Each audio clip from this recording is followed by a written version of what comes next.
Olá, seja muito bem-vindo ao canal Já Estava Escrito. Eu estou de volta essa semana. Semana passada a gente falou um pouco sobre o plano de Deus e sobre o papel dele nesse momento que a gente está vivendo, esse momento de tanta dor, de perdas, de insegurança, incertezas. E deu para a gente entender que o plano dele é maior do que tudo isso. Se você ainda não assistiu, volta lá e assiste, vale a pena. Os comentários foram bem legais. E hoje a chamada desse vídeo é a palavra cuidado, porque nós temos parte nesse plano. O plano é de Deus, mas nós temos parte nele. Cuidado com o nosso papel, com as nossas escolhas, com a direção que nós decidimos tomar. Esse conteúdo de hoje vai tirar um pouco a gente da zona de conforto, porque procura evitar expressões usadas a qualquer momento e de qualquer forma, como se Deus quiser isso não vai acontecer, se Deus quiser vai, se Deus quiser eu vou conseguir um emprego, se Deus quiser eu vou ficar bom da saúde, tudo é vontade de Deus. Tudo isso tem, sim, um pouco de verdade, mas dentro de um contexto de verdade e não do nosso contexto, normalmente de acomodação e de paralisação diante das situações.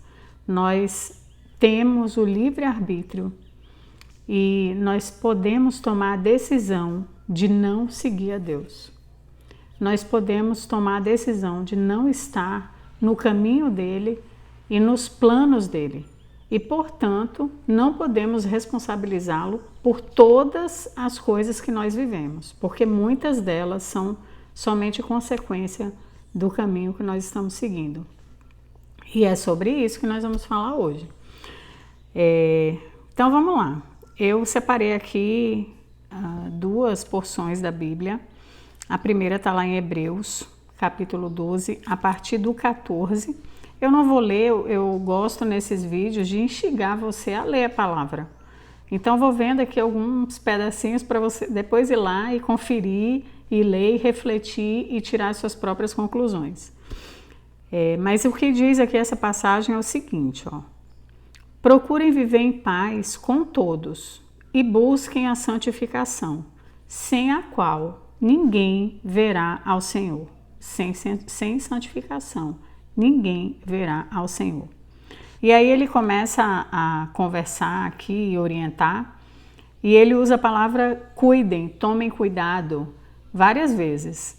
Primeiro ele fala cuidem para que ninguém fique afastado da graça de Deus, e que nenhuma raiz de amargura brotando cause perturbação, e por meio dela muitos sejam contaminados. Outro cuidem aqui é cuidem para que não haja nenhum impuro ou profano no meio de vocês. Depois ele diz, tomem cuidado e não se recusem a ouvir aquele que fala divinamente, aquele que orienta, ou seja, Deus. Então você vê que não só aqui, mas em muitas outras porções da palavra de Deus, nós vamos encontrar as orientações do que deve acontecer. Mas eu quero aproveitar esse momento para falar como fazer isso, porque às vezes a gente fica com a palavra aqui de Deus na teoria, às vezes até sabe algumas passagens decoradas, né? Respostas prontas para problemas específicos, algumas Bíblias até oferecem, tá ansioso, vá lá em tal lugar. A questão é como colocar isso na prática, no cotidiano. E eu quero mostrar para vocês que é possível. Lá no Antigo Testamento, 2 Reis, a partir do capítulo 22. Eu vou contar mais ou menos o que está acontecendo aqui. Depois de Davi, os reinados que vieram a seguir, eles se atrapalharam muito nesse relacionamento com Deus. E aí começaram a adorar outros deuses, a levantar altares, e a vida do povo estava muito desagradável a Deus. De repente, aqui no 22, começa o reinado do rei Josias. Josias, de alguma forma, ele é tocado para esse relacionamento com Deus, né? Para essa obediência a Deus. E ele começa mandando reparar o templo, mandou arrumar a casa do Senhor. Só que a palavra de Deus diz que um homem encontra o livro sagrado estava perdido. O afastamento do povo de Deus era tanto que o livro estava perdido, ninguém sabia onde estava, e ele encontra, lê e leva para o rei e lê. Quando ele lê, ele fica muito mal depois de ouvir aquilo que Deus está falando através do livro. Eu vou ler aqui o que foi que deixou o rei tão angustiado. Assim diz o Senhor: eis que trarei desgraça sobre esse lugar e sobre os seus moradores, por terem me abandonado e queimado incenso a outros deuses, para provocar a ira de Deus, todas as suas obras das suas mãos. O seu furor se acendeu contra esse lugar e não se apagará. Você imagina, quando ele leu isso aqui, ele ficou muito angustiado e ele se humilhou diante de Deus. A palavra que diz que ele entregou o coração dele a Deus. De todo o entendimento e de toda a alma, você vai entender isso mais à frente. E aí o livro continua falando todas as ações que o rei fez a partir daí. Primeiro, ele chamou todo o povo e declarou publicamente a aliança que ele estava fazendo com Deus. Ele tomou uma decisão de viver aquele reinado aos pés de Deus. Olha o que está aqui no capítulo 23, 3. O rei chamou todo mundo, chamou os anciãos, o povo, os sacerdotes, todo o povo de Jerusalém. Aí ele se pôs de pé, fez aliança diante do Senhor para guardar os seus mandamentos, os seus testemunhos e os seus estatutos de todo o coração e de toda a alma. E aqui no final, e todo o povo concordou com essa aliança.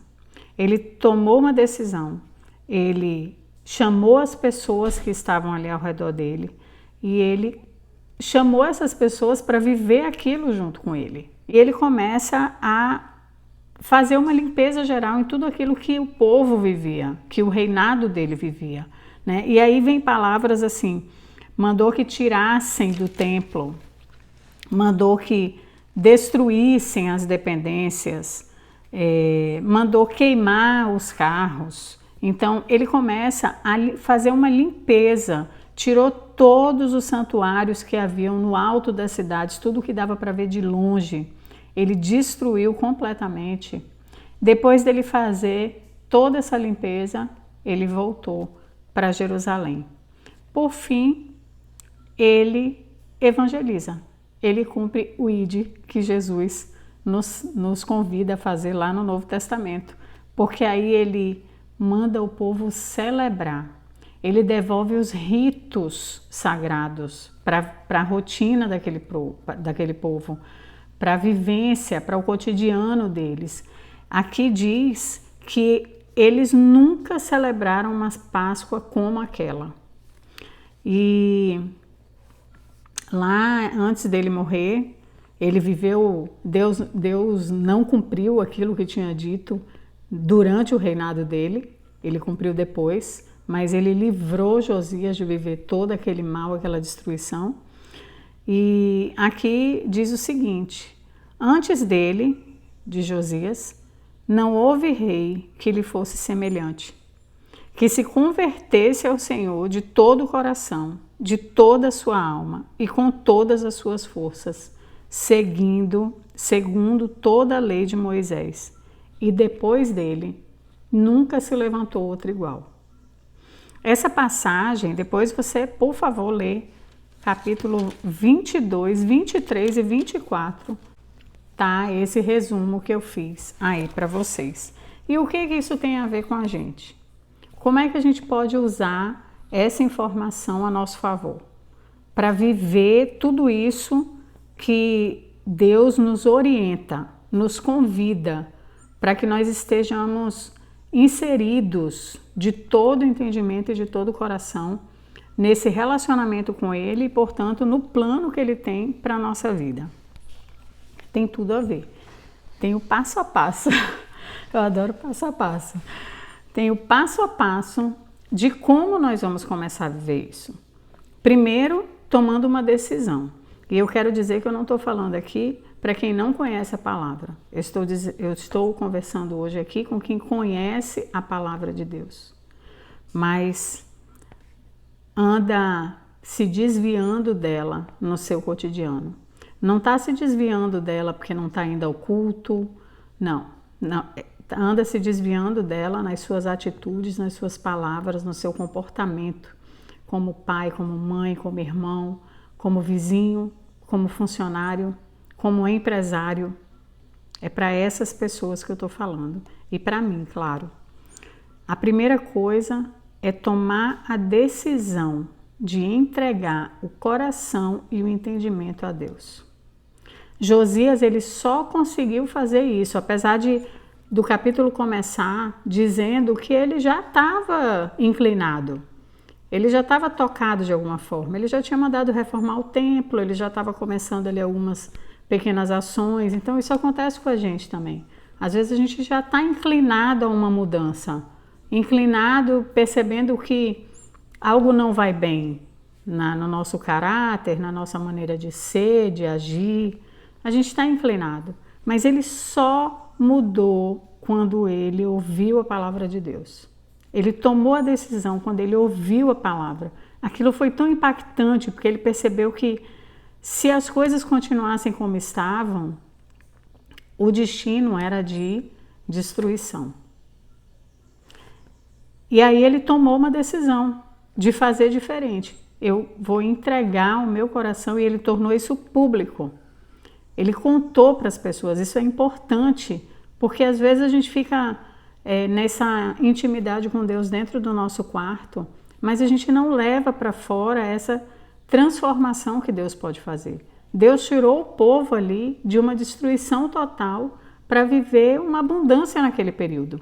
Não viveram guerra, não viveram fome, viveram um tempo bom, e era um tempo de desgraça. Não é assim também com a nossa vida?